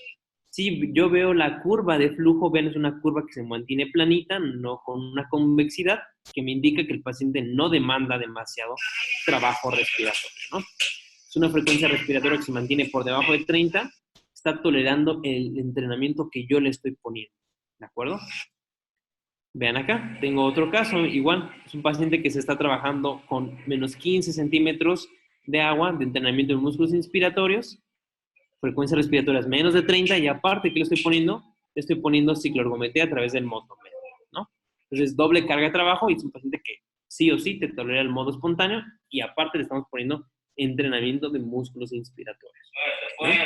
Igual acá, para que no digan que en puro motomed tenemos nosotros, no, también tenemos estas bicicletitas, esos pedalitos que fácilmente son accesibles para cualquier hospital, ¿no? Entonces, ven, está trabajando el paciente y aparte también yo le puse una sensibilidad de 10, ¿no? Evidentemente, ya le hice la medición de la NIF y a ese paciente le tocarían 10 centímetros de agua para poder trabajar esos músculos inspiratorios, ¿no? Y ven, frecuencia respiratoria menos de 30, no pasa absolutamente nada, ¿vale? Acá vean, bueno, esto ya es siguiendo la parte de la ventilación mecánica. Vean, acá, ¿qué es lo que estoy haciendo? Vean, tengo un FIO2 del 50%, una PIP de 0 y una presión soporte de 0. ¿Qué es lo que está pasando con este paciente? Le estamos haciendo una prueba de ventilación espontánea, ¿no? Entonces, ven, es una prueba de ventilación espontánea, CIPA, presión soporte 0, 0, ¿no? Y es una manera de evaluar el trabajo respiratorio también, ¿no? Ver si el paciente ya está listo para dejar el ventilador mecánico. Entonces, ven, 0, 0 de CIPA, presión soporte, ¿de acuerdo? Está metiendo un volumen ventral de 549, frecuencia respiratoria 22, ¿vale? Allá apareció el índice de Tobin. Ajá, el índice de Tobin no es otra cosa, aquí está en 35, no es otra cosa que la división entre frecuencia respiratoria entre el volumen tidal en litros que está metiendo el paciente. Lo ideal es que esté en menos de 105, ¿vale? Y ven, este paciente tiene un índice de Tobin de 35, ¿vale? Ya es otro criterio para destete la ventilación mecánica de mi paciente, ¿vale? La frecuencia respiratoria menos de 30. Y bueno, aquí le estamos evaluando la excursión diafragmática, que ahorita lo vamos a ver a grandes rasgos porque tiene una plática de eso. Y ven, tiene una excursión diafragmática de 2 centímetros. Es otro criterio de destete la ventilación mecánica. Y también le medimos el tiempo inspiratorio a esta excursión diafragmática para sacar la velocidad de contracción diafragmática. Obviamente tiene una velocidad de contracción diafragmática más de 1.1 centímetros por segundo, ¿vale? Hacemos una monitorización clínica también, porque nosotros nunca nos separamos de la clínica. ¿De acuerdo, Iván? Frecuencia cardíaca 84, saturación de oxígeno de 97, vean, a 97% y con un FIO2 del 50%. ¿Ven? Correlación a la frecuencia cardíaca de pulso con la del electrocardiograma. De cierto modo, pues aquí esta es una TA que se la había tomado anteriormente, ¿vale? No es la actual, ¿vale? Y no es tampoco para espantarnos, ¿no? Aparte, el paciente ya es hipertenso, entonces no hay nada que me preocupe con este paciente.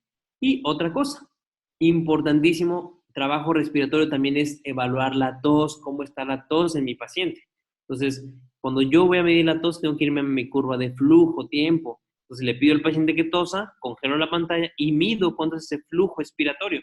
Y ven, el paciente tiene una tos de menos 128 litros por minuto, ¿vale? Lo ideal es que esté más de menos 80. Este paciente evidentemente está súper arriba del corte. Es un paciente que ya tiene que ser extubado, ¿vale? Y bien, básicamente esto es respecto a evaluación mediante la ventilación mecánica, ¿no? Entonces ya llevamos clínica de la ventilación mecánica, ya llevamos evaluación a través del ventilador mecánico, o sea, el mismo ventilador mecánico nos ayuda a evaluar el trabajo respiratorio. Y por último, que es lo que vamos a ver a continuación y a grandes rasgos, porque les insisto, tiene una charla evidentemente que nos habla del winning de la ventilación mecánica a través de ultrasonido, solamente voy a hablar a grandes rasgos, y bueno, de cierto modo como monitoreo, ¿vale? La evaluación de los músculos respiratorios, ¿no? En este caso el diafragma. Entonces, ¿para qué voy a utilizar el ultrasonido para evaluar los músculos respiratorios? Pues para ver si no hay una disfunción diafragmática.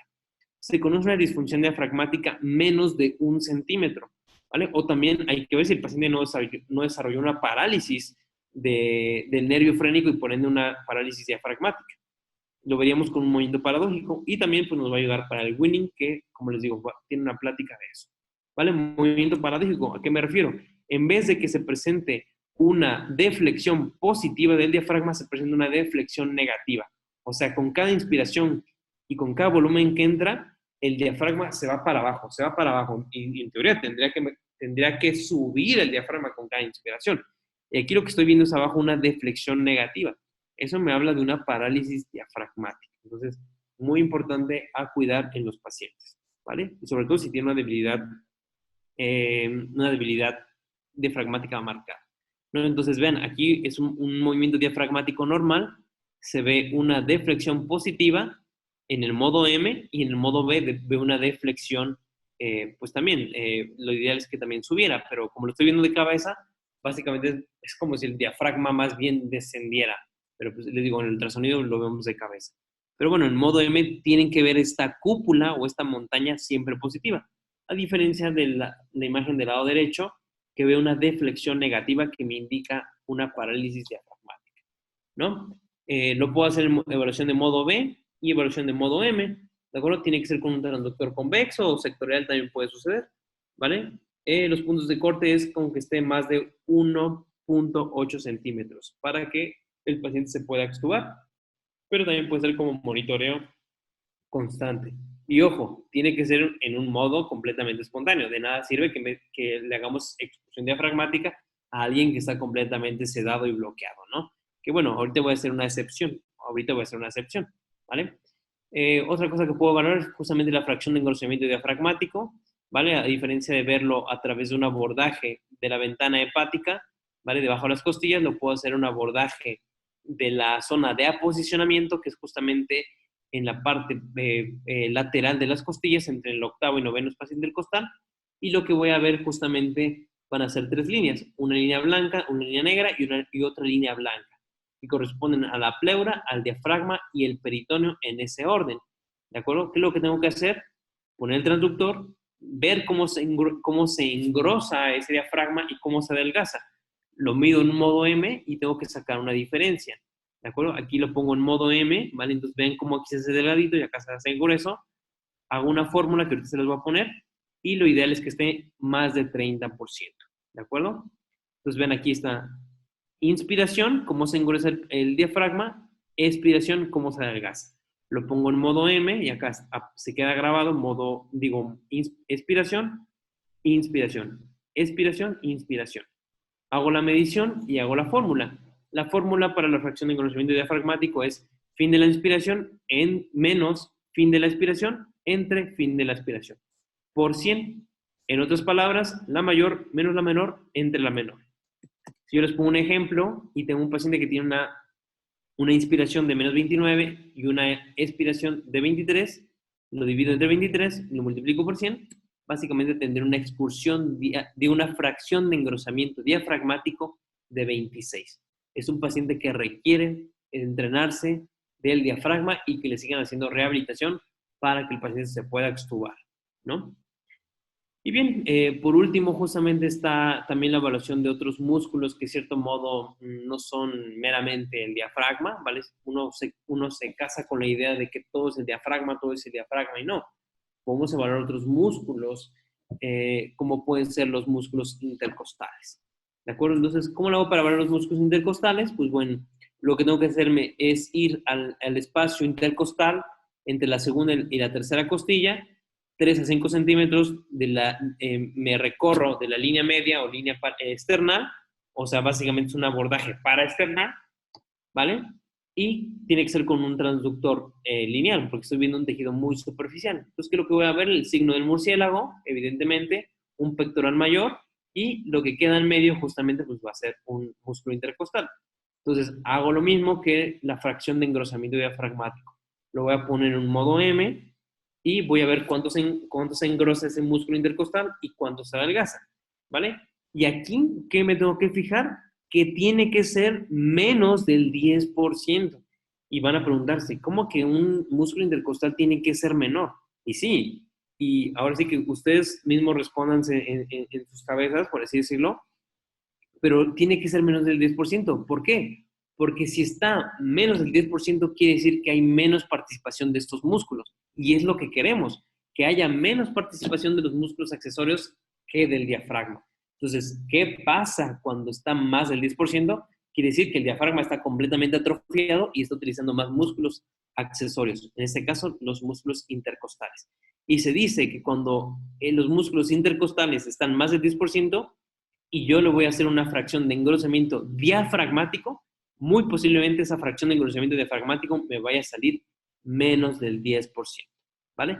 ¿Cuál es la fórmula? Es la misma fórmula de la fracción de engrosamiento diafragmático. La mayor menos la menor, entre la menor por 100. Y ahí va a salir ese resultado en porcentaje, ¿vale? Y bien, les digo, para terminar, pues justamente es lo que les vengo platicando de los músculos intercostales. Esto lo podemos evaluar diariamente en un paciente que ya está en un modo espontáneo, ¿vale? Una vez que el paciente me falla a esa intento de retiro de la ventilación mecánica, pues bueno, tengo que hacerme la pregunta, ¿por qué está fallando, no? No nada más, falló, hay que regresarlo a la sedación. No, claro que no, hay que preguntarnos por qué está fallando y mucho menos sedarlo si no tiene criterios de sedación. Entonces, optimizo la carga muscular, ¿no? Nutro bien al paciente, aseguro bien que estén bien los electrolitos, que mis protocolos de pseudoanalgesia estén bien, que no tenga dolor, que realmente vaya el fisioterapeuta y le haga una intervención efectiva a ese paciente, que de preferencia sea una movilización activa para que tenga un impacto a nivel músculo-esquelético, ¿de acuerdo? Hago mis criterios de éxito para el retiro de la ventilación mecánica, P01, índice de Tobin, la NIF, el volumen minuto, digo, ¿cómo se llama? Sí, volumen minuto. Y bueno, aquí nos ponen la presión esofágica, que obviamente pues eso es inaccesible en muchos hospitales y es una medición invasiva, ¿vale? Y si esto está en criterios de destete, pues bueno, extuben al paciente. Pero si a lo mejor el paciente está fracasando, pues entonces tengo que volver a ver qué es lo que se me está fallando. Y aparte, ¿qué es lo que tengo que hacer también? Pues insonen al diafragma e insonen a los músculos intercostales. Aquí está, una fracción de engrosamiento de diafragmático más del 20%, bueno, aquí le ponen más del 20%, pero acuérdense que es más de 30%, ¿vale? A veces va a depender de cada bibliografía, pero la mayor bibliografía dice que sea más de 30%. Y la fracción de los intercostales menos del 10%. Básicamente es lo que tenemos que hacer. ¿De acuerdo? Y bien, esto ya es con esta parte termino yo. Justamente esto es algo accesorio que pueden hacer. Yo les dije hace rato que no tiene sentido evaluar un paciente que está sedado y bloqueado, ¿vale? Pero por eso digo, puede ser la excepción, ¿no? Y bueno, es una manera simplemente de darse una idea de cómo funciona la fisiopatología de muchas asincronías en la ventilación mecánica. Y acuérdense que hay que monitorizar las asincronías, porque incrementan la mortalidad en el paciente que está sometido a ventilación mecánica. Entonces aquí tenemos un caso interesante de un trigger reverso. ¿Cómo se ve esa contracción diafragmática refleja? Se supone que el paciente tiene que estar bloqueado y sedado, ¿no? En un paciente con SDRA severo, ¿no? Que tiene una PAFI menos de 150, ¿no? Entonces vean este caso interesante, ¿no? Observen el ventilador, como ya ahí aparece un trigger reverso. Vean cómo sucede una contracción diafragmática, vean cómo sucede esa deflexión positiva. Y si voltea a ver el ventilador, vean, ahí se aparece un trigger reverso que aparecen 2 disparos, ¿no? Que obviamente no los inició el paciente, los inició el ventilador mecánico. ¿De acuerdo? Lo voy a poner nuevamente. Entonces, contracción diafragmática refleja. Y vean, ahí evidentemente está el trigger reverso marcado, ¿vale? Ahorita lo vuelve a hacer otro trigger reverso. Ahí se contrae el diafragma de manera refleja y se refleja también el ventilador mecánico.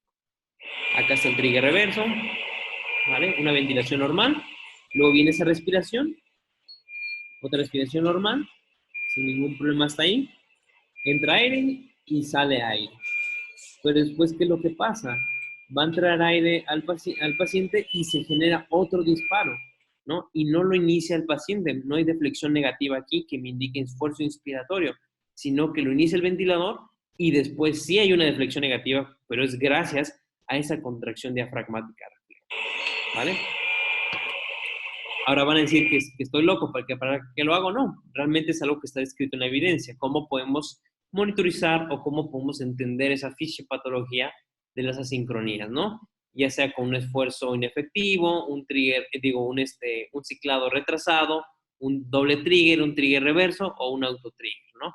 Ahí es cuando vamos a ver, ¿no? Vamos a ayudarnos de la evaluación del ultrasonido para saber qué asincronía es, ¿no? Pero obviamente, con el simple monitor de la ventilación mecánica nos podemos dar cuenta, pero es un agregado utilizar el ultrasonido, ¿no? ¿Vale? Entonces, ya me despido con este video justamente, ¿vale?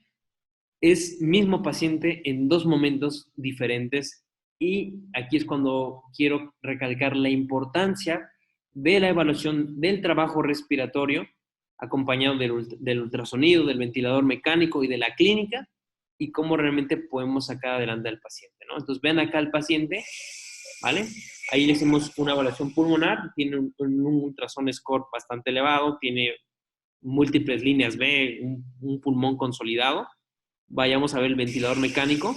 Vean, de entrada tiene una frecuencia respiratoria de 35, y aparece frecuencia respiratoria de 35, a pesar de que está metiendo buenos volúmenes, ¿de acuerdo? Pero tiene un trabajo respiratorio elevado, ¿no? Y ya lleva más de una hora y no ha mejorado, ¿de acuerdo? Vean, frecuencia respiratoria de 33, ¿vale? Y la otra, estamos dando un soporte último, que es la posición pronovigil, ¿no? Que es lo que está actualmente descrito, ¿no? Entonces, es un paciente que tiene claros criterios de intubación, ¿no? Entonces, optamos por una intubación oportuna más que temprana. Yo le llamo oportuna porque es intubar a que se tenga que intubar, ¿vale? Más que llamarle temprana o tardía, ¿no? O sea, es oportuna, ¿no? Y vean, después, ¿qué pasó con el paciente? Se intubó, ¿vale? Mejoró, despertó, ya en un modo espontáneo, ¿vale? Ahí le estamos haciendo una evaluación diafragmática, el diafragma se mueve súper bien, no desarrolló atrofia diafragmática, vamos bien. Vean una frecuencia respiratoria de 27, ¿vale? Van a decir, ay, pero ahí tiene frecuencia respiratoria más de 36, digo, más de 26. Ahorita van a ver por qué. Vean, veo la curva de flujo completamente plana, no está con convexidad que me indique que tiene un esfuerzo respiratorio marcado, ¿de acuerdo? No se ve que tampoco genere esfuerzos respiratorios tan negativos, una delta POC elevada o una presión muscular. Frecuencia cardíaca 77, no me indica alguna taquicardia, una saturación de 93 con un FIO2 mínimo y frecuencia 27 correlaciona con mi ventilación mecánica. Metas de tensión arterial, ¿vale? E igual, sin fiebre mi paciente. Y ahora, ¿qué está haciendo? Ahora, en vez de ponerlo en un pronovigil, que es como que estamos salvando su vida con el pronovigil, ahora ya lo estamos rehabilitando, ¿no? Entonces, son dos momentos completamente diferentes, pero que en los dos nos apoyamos de la evaluación del trabajo respiratorio. Entonces, aquí no me estoy quedando con pura ventilación mecánica, con puro ultrasonido, con pura clínica. Estoy utilizando todas mis herramientas para yo, como fisioterapeuta, tomar una decisión en que realmente mi trabajo respiratorio es efectivo y no es excesivo. ¿De acuerdo? Y bueno, con esto espero que pues hayan quedado claro muchas herramientas que pueden utilizar en sus hospitales, las puedan reproducir y por eso les pongo esta frase, ¿no? Que los ojos no ven lo que el cerebro no conoce. Porque al final de cuentas uno dice, ah, sí, ya pasa en espontáneo y déjalo ir que respire solo y así. Pero es como de, no se trata nada más de eso. Hay que progresarlo realmente, valga la redundancia, progresivamente, ¿no? Si el paciente ya está listo, adelante, si no, hay que seguir haciendo ajustes, hay que solucionar y corregir la insuficiencia respiratoria, que por eso es que mi paciente no pueda progresar para yo poderlo extubar, ¿no? Pues bueno, eso es básicamente todo en mi charla, espero que haya quedado claro, y bueno, yo siempre en todas las charlas siempre les digo esto, que pongan a SUSI en movimiento, ¿no? O sea, menos sedación y menos inmovilidad, ¿de acuerdo? Cuando antes rehabiliten a sus pacientes. Muchas gracias. Muchas gracias, licenciado Alberto. Les recordamos a todos nuestros participantes que es una sesión a micrófono abierto, por lo que si ustedes quieren hacerle alguna pregunta o algún comentario al licenciado Alberto, lo pueden hacer por medio del chat o levantando su mano y nosotros les activaremos su micrófono. Mientras, licenciado, aquí ya tenemos algunas preguntas que los participantes están compartiendo con nosotros en el chat. Aquí tenemos una pregunta del usuario Miguel. Él nos pregunta, en pacientes sin síndrome de dificultad respiratoria aguda, ¿nos debe preocupar la ventilación espontánea o ahí sí aplica dejarlo respirar solo desde el inicio? Bien, esa pregunta es muy común. Bueno, más bien me suena, hay algo que cuidamos mucho en SDRA, que es la driving pressure, ¿no? Nos importa muchísimo esa presión de distensión, ¿no? Por ahí salían algunos artículos que decían, no es necesario medir la driving pressure en un paciente que no tiene SDRA. Recientemente salió un artículo que dice que si no cuidas también la driving pressure en un paciente que no tiene SDRA, tiene mayor riesgo de desarrollar SDRA. Entonces, mi pregunta es, yo también la tendría monitorizada, porque también, o sea, al final de cuentas, no es que tenga el SDRA, al final de cuentas es el trabajo respiratorio excesivo que tiene el paciente y al final de cuentas también podemos generar un miotrauma, ¿no? Que es decir, son contracciones musculares excesivas y en esa excentricidad que genera también se llega a lastimar el diafragma, ¿no? Y llamamos miotrauma. Entonces, yo también estaría monitorizando todo esto en un paciente, tenga SDRA o no tenga SDRA. Muchas gracias, licenciado. Aquí también tenemos otra pregunta ya de Jorge. Él nos dice, buenas tardes, licenciado. ¿Con cuánto tiempo es recomendable empezar el trabajo IMT mediante la sensibilidad del ventilador? Bien, ahora sí que aquí tendría que retomar la definición de movilización temprana. La movilización temprana se define como la intervención activa, o sea, que el paciente participe entre el segundo y el quinto día de ingreso a la unidad de cuidados intensivos, o bueno, ingreso hospitalario.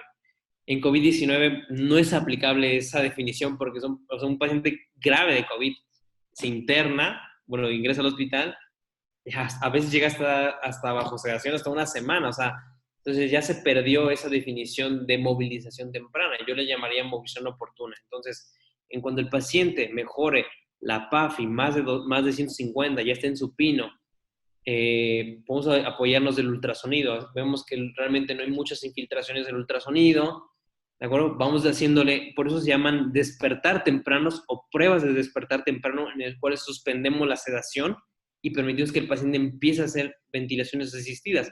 Si en esas ventilaciones asistidas nos damos cuenta que el paciente empieza a deteriorarse, empieza a aumentar el trabajo respiratorio, necesitamos subirle al FiO2, ¿qué quiere decir? El paciente no lo podemos progresar.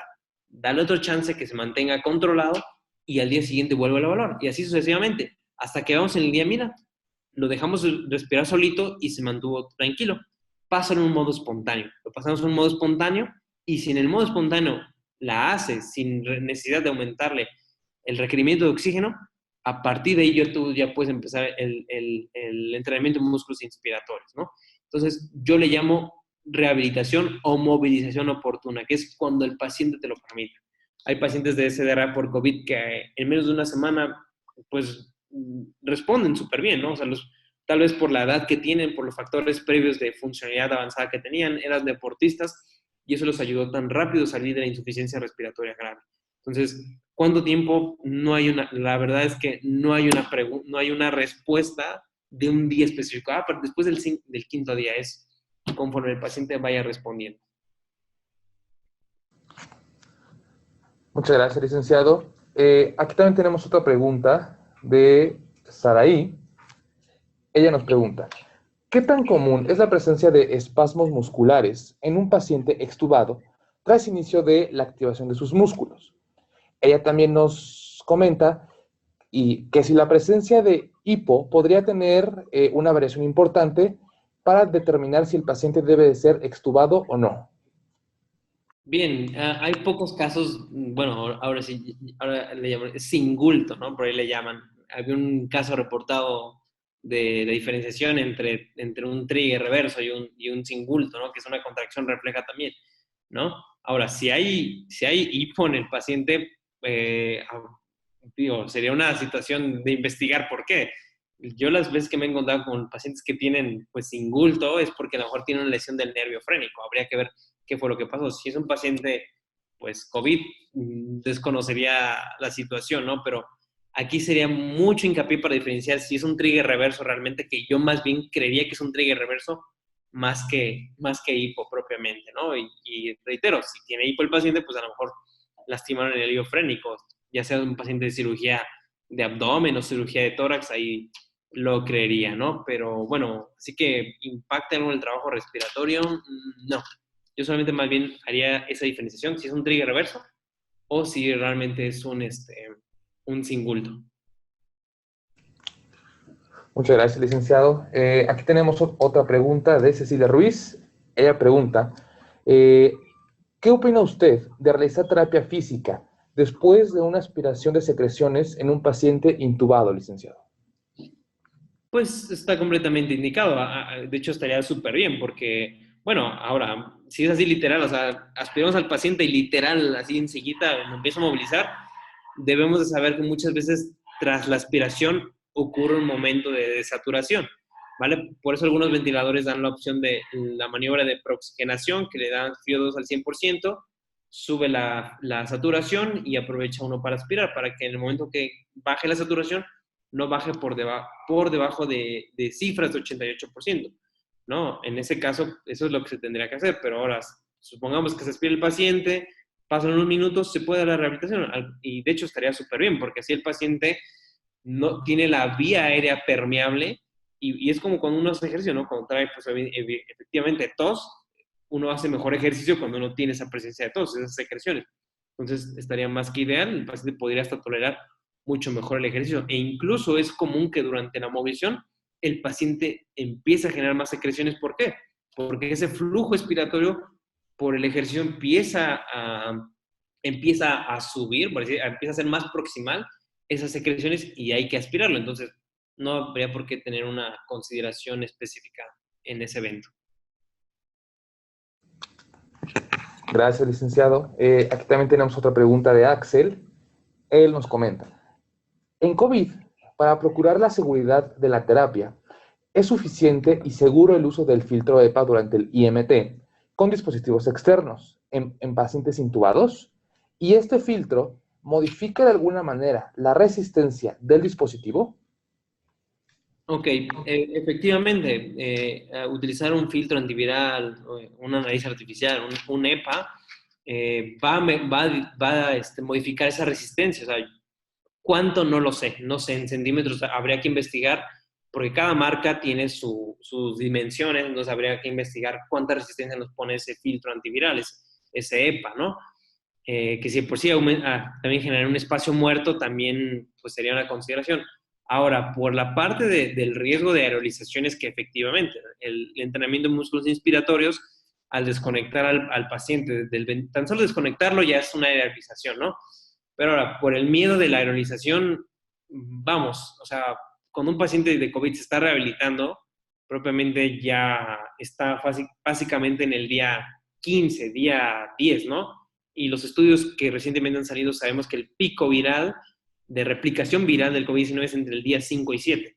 Para el día 8, 9 y 10, básicamente la carga viral baja y se ha reportado que en los pacientes de COVID severo, al día 15, es casi imposible que te contagien, ¿no? Entonces, si uno trae bien su equipo de protección personal y eso, digo, es algo innecesario, de cierto modo, ponerle ahora.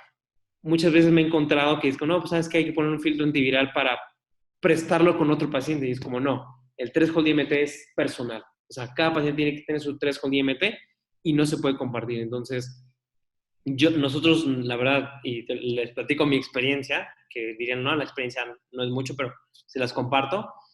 Nosotros hacemos threshold IMT con pacientes con COVID y sin el filtro. O sea, no pasa absolutamente nada e incluso dificulta más su trabajo. ¿Por qué? Porque sí te aumenta la resistencia y el paciente, pues ya no es una dosificación precisa.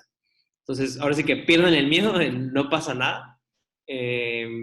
Solamente tengan bien su equipo de protección personal. Muchas gracias, licenciado. Aquí también tenemos otra pregunta del usuario Pau. Pregunta, ¿cómo podemos reeducar el patrón respiratorio en un paciente con PSB? Con PSB, ok. Ok, presión soporte. Bien, ahora sí que hablar de dar una rehabilitación propiamente, o fisioterapia pulmonar o fisioterapia de tórax, como comúnmente se le da en un paciente con ventilación mecánica. Bueno, la verdad es que nosotros no lo hacemos, no es como que, de una vez respiraciones diafragmáticas, técnicas de expansión torácica, se puede hacer sin ningún problema, yo no digo que no. En este caso, yo diría así como vamos, ¿para qué? Yo en este caso sería más partido, ok, el paciente tiene ventilación mecánica, mi principal objetivo es quitarle el ventilador. Entonces, ¿qué me impide quitarle el ventilador? Pues que tiene una atrofia diafragmática o que la presión inspiratoria máxima está disminuida. ¿Qué tengo que hacer? Entrenamiento de músculos inspiratorios. Ahora, no tengo un threshold IMT, que es un dispositivo específico, o no puedo modificar la sensibilidad de mi ventilador mecánico, sencillamente ejercicio, movilización temprana.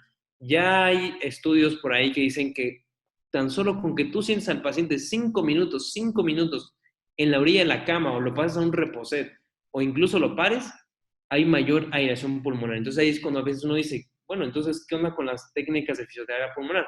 No estoy diciendo que no funcionen, ¿no? Pero de cierto modo, las técnicas de fisioterapia pulmonar ya son más, de cierto modo, para un paciente que pues, hasta está más, o sea, está fuera del ventilador mecánico. Entonces, antes de eso, opten por una movilización temprana, pues, ahora sí, común y corriente, pongan el ejercicio, sienten en la orilla de la cama y si quieres trabajar patrones respiratorios, lo puedes trabajar, o sea, no cambiaría absolutamente como nada. Simplemente aquí mi pregunta es, ¿cuál es tu objetivo en este caso? Mi objetivo a mí sería retirar el ventilador mecánico y yo pondría lo que te acabo de decir en vez de ponerle respiraciones diafragmáticas, reeducación y todo eso. Eso sería mi respuesta. Perfecto, muchas gracias, licenciado. Al parecer ya no hay más preguntas en el chat.